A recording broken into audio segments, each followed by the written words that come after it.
Hey, shalom, shalom.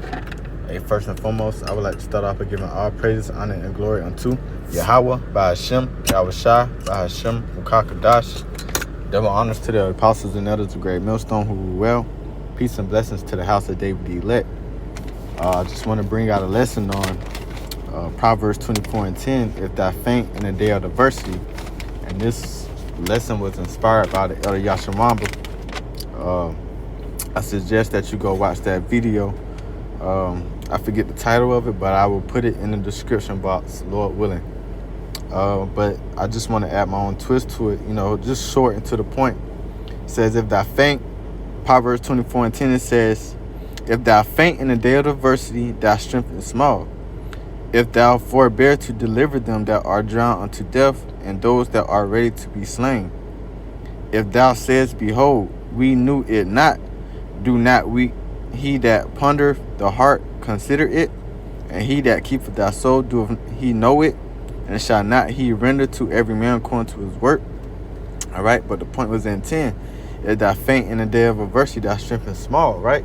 Because when we come into this wisdom and knowledge and understanding of us being the biblical Hebrew Israelites, you so-called Negroes, Latinos, Native Americans, this is a thing of brothers getting built up to the times that we're about to approach.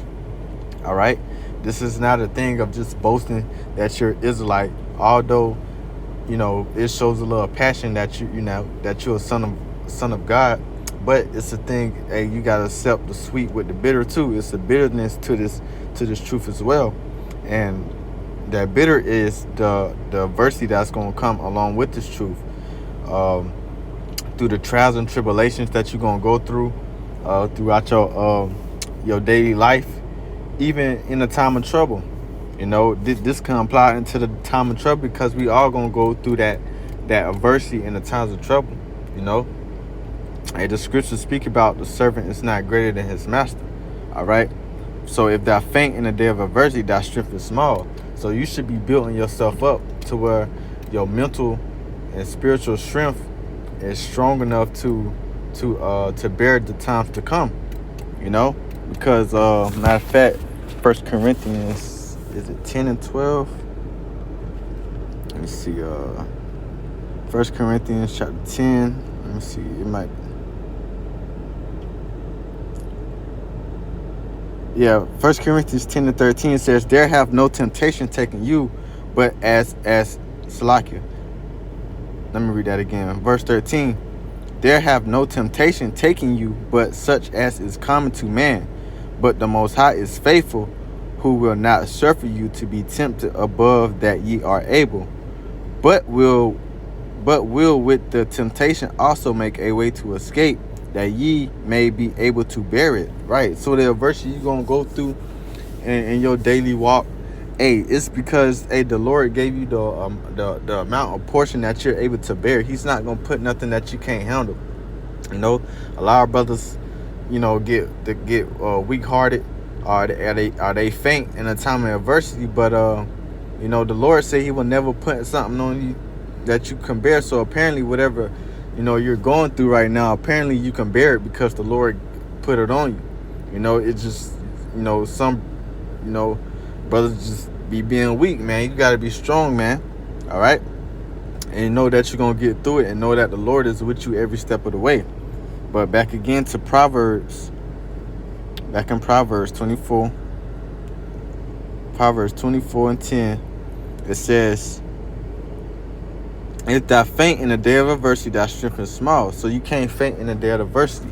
And that's what leads me to, which we all know, and those who don't, Sirach chapter 2 verse 1 says, my son, if thou come to serve the Lord, prepare thy soul for temptation. Right. When you come to this thing of ours, man, waking up to this truth, gaining the wisdom and knowledge and understanding of these scriptures, just prepare yourself for temptation. Prepare for wisdom to try you, because wisdom will try you. And sometimes, like us brothers always like discuss, sometimes you might fail. You know, hey, the scriptures say a righteous man falls 7 times and he get back up. You just keep going, and you dust it off, and you just keep it pushing, man. All right. Hey, the scriptures say, "Let not your sins weigh you down." All right. We ain't here to be perfect. We in these chains of darkness, man. You gonna mess up. You gonna fall short. It's a part of the walk, but you got to have strength to keep going and to keep pushing until it's all said and done. Until the Lord come back, man. Really, you know, because hey, it's no retirement in this thing. Oh, I done did 5. I done did 10. I done did 20. I done did 30 years in this show. It's time for me. No, you gotta keep going until death, or until Yahweh shall come back. Point blank. Period. So when you come to serve the Lord, prepare your soul for temptation, man. You're going to have things to come your way. And me being a younger brother, this true, you know, hey, I understand, you know. Hey, and it's just the Lord putting the spirit on me to do this lesson to maybe to younger brothers that are in the faith or whoever may need to hear this message, man. You know, even for myself, man, you got to keep pushing, man. Keep going. Hey, nothing else matters but gaining the kingdom of heaven, man. Gaining the seat on that chariot, man, being a part of the elect, man, striving to be a part of the elect, because we won't know until we beamed up. All right, it says, set thy heart right and constantly endure. You got to constantly endure in this truth, man. No matter what comes your way, you got to constantly endure. Hey, constantly continue doing your videos, constantly keep coming to camp. Hey, just doing the work, be brotherly, you know. Hey, just overcoming, man. You got to constantly endure. It said, and make not haste in the time of trouble. Hey, in the time of trouble, make not haste, man. Hey, that's part of that. Go back to that Proverbs 24th chapter, man. Hey, fainting in the day of adversity, man. Hey, you can't make haste in the day of adversity, man. All right. When you make haste, you quit to make a decision, instead of thinking about it, thinking in the spiritual mind, hey, you'll make the wrong decision to cause you could ultimately get put to death, man. So you can't make haste in the time of trouble, man. Hey, the best thing to do is just wait upon the Lord. It says, cleave unto him and depart not away, that thou mayest be increased at the last end. Right. Hey, you enduring this thing, all right. Hey, the Lord gonna increase you at the latter end, man. The Lord know when and what time and what specific second to pull that affliction away from you, man. Like I said, like I read in 1 Corinthians the 10th chapter, man. The Lord ain't gonna put nothing on you that you cannot bear. It says whatsoever is brought upon thee, take cheerfully. Right. You want to take it cheerfully. Why? Because the scriptures say, despise not the chastisement of the Lord. And it says, the scriptures also say, the Lord chastise those he loves. So if you going through some type of adversity or affliction, hey, you should rejoice, because that indicates that the Lord is dealing with you, man. All right, because he's purifying you. He's taking those unwanted qualities out of you and reforming you into the image of like unto himself. It says, and be patient when thou art changed to a lower state. Patience is is a key attribute that a lot of us got to work on, and that we got to basically conquer. You know, that impatient demon, man. You know, and I kind of go through that myself, man. I'm talking to myself first before I even, send this message out, man. I'm talking to myself with that particular thing, because patience is a thing that we all have to work on, man. We got to wait upon the Lord, man. It says, for gold is tried in the fire, and acceptable men in the furnace of adversities, man. Acceptable men in the furnace of adversity, man. All right. So, acceptable men in the Lord's eyes is those who can get through that adversity, man. Those hard times, those difficult times, and still doing the work, still, calling on the name of Yahweh Shem Yahshua, still praising Yahweh Shem Yahshua, man. All right. Those are acceptable men. It says, believe in him, and he will help thee. Order thy way aright, and trust in him. Ye that fear the Lord, wait for his mercies, and go not astray, lest you fall. Because, right, when you go astray, you start getting faint-hearted. You start losing strength. Back to that Proverbs 24:10. you know, hey, your strength start becoming small, hey, you gonna fail. You know, you got to have major strength in these times, man. Your strength got to be 100% in Yahweh Shemi Awashah. It says, ye that fear the Lord, hope for good and everlasting joy and mercy. Right, you got to hope for the Lord's mercy, hope for good, you know. Although it may seem like it ain't, but just know that the Lord still is in control. It says, look at the generations of old and see, did ever any trust in the Lord and was confounded? Or did any abide in his fear and was forsaken? Or whom did he ever despise that called upon him? Right. Those who called upon the Lord, hey, the scripture said the things aforetime are written for our learning. You got these different accounts, these different things that happened to our forefathers. You know, you got Daniel and the lions, then and Meshach, right, and Abednego. Hey, were they confounded? No, they called upon the name and the Lord delivered them. But what was their main theme? It was faith, man. All right, faith. It says, for the Lord is full of compassion and mercy, long suffering, very pitiful, and forgiveth sins and saveth in the time of affliction. Right. So when that affliction come, that adversity come, hey, that's how the Lord get his glorification. How the Lord gonna be glorified if you're not in a state of need to call upon him? All right, you're gonna have to be in a state of need to call upon him so he can get his glorification, because it's not about us, it's about the Lord get his glorification, man. All right, it says, woe be unto the fearful hearts and faint hands and the sinners that go two ways. Woe unto him that is faint hearted, for he believeth not, therefore shall he be not defended. Right. You get the Lord, the scriptures say, I have not gave you a spirit of fear. So you get faint hearted, you know, you stop believing. Hey, the Lord ain't gonna defend you, man. You got to have 100% faith in these times to come, man. Even the times that even the things that you go through throughout your daily life, you got to have that 100% of faith, or the Lord ain't gonna defend you. The scriptures say, cast your burdens upon the Lord. You know, you got to cast your burdens upon the Lord. Pray to the Lord. Ask the Lord that you need help, whatever the case may be, and give the room for the Lord to work his mighty work. Simple as that. It's that easy. That's how easy the equation is. You know, and we all got to practice this. It say, woe unto you that have lost patience, and what will ye do when the Lord shall visit you? So if you lose patience, what you gonna do when the Lord arrive, man? The scriptures say, when he comes, shall he find faith on earth? You know. So what you gonna do if you already lost patience in that time? You know, hey, you done gave up. You couldn't bear your cross.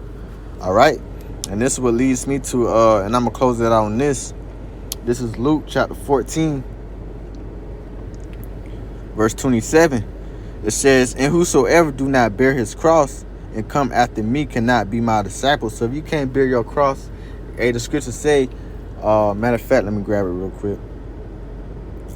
Micah 7:9. It says, I will bear the indignation of the Lord Yahweh, because I have sinned against him, until he plead my cause and execute judgment for me. He will bring me forth to light, and I shall behold his righteousness. So, hey, that's part of bearing your cross, man. You got to bear the indignation of the Lord, because we all sinned against him. That's why we in this current captivity, in this current situation that we're in now, because we all have done wrong. We all have offended the Lord. All right, so you got to be able to bear your cross, man. You got to be able to go through the things that are written out in your lot. Like I said earlier, man, the servant is not greater than his master, because we know through the process of reincarnation, Yahweh Shai been on the scene through Adam, through Isaac, through Solomon, and different early incarnations. And we know that Yahweh Shai fell off and he had to bear his, but he had to bear a much larger portion. You know, he had to take on the sins of the nation, man, and of the elect. So now we have to bear our cross, because we sinned against the Lord. So whatever comes our way, we have to bear it, man. All right. And if you can't, you cannot be the Lord Yahweh Bashim Yahushua disciple, man.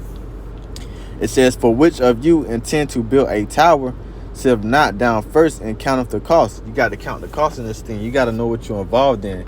A lot of jakes come in this thing and they don't know what they ultimately involved in. You know, hey, it's literally us against the world, you know. And you knowing that you're an Israelite, you automatically become the enemy, the enemy of the state. But in these days, you're an enemy of the world, man. All right.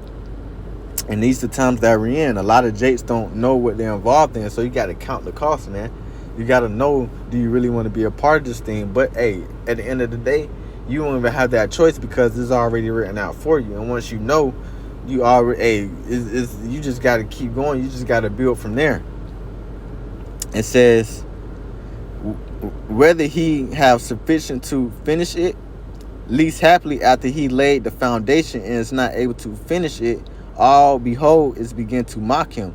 So that's like, hey, if you build a house and you ain't able to finish it, man, what is the point of you even starting to build? You should have just didn't even build the house. All right, you know. So you got to finish the course, man. You know, you running a race. You can't just stop in the middle of the race, say, you know, no, you got to keep going till you hit that finish line. Hey, you might come in second, you might come in third, you might come in first, but this is not a race this thing of ours is not a race to who finished first. It's a marathon, man, to those who finish, period, because you got 144,000, the government body just specifically talking about. It don't matter what order you come in, just as long as you make that team. Like if you at a basketball tryout, you got 100 people in the gym, but how many people only make the team? 14 at the most.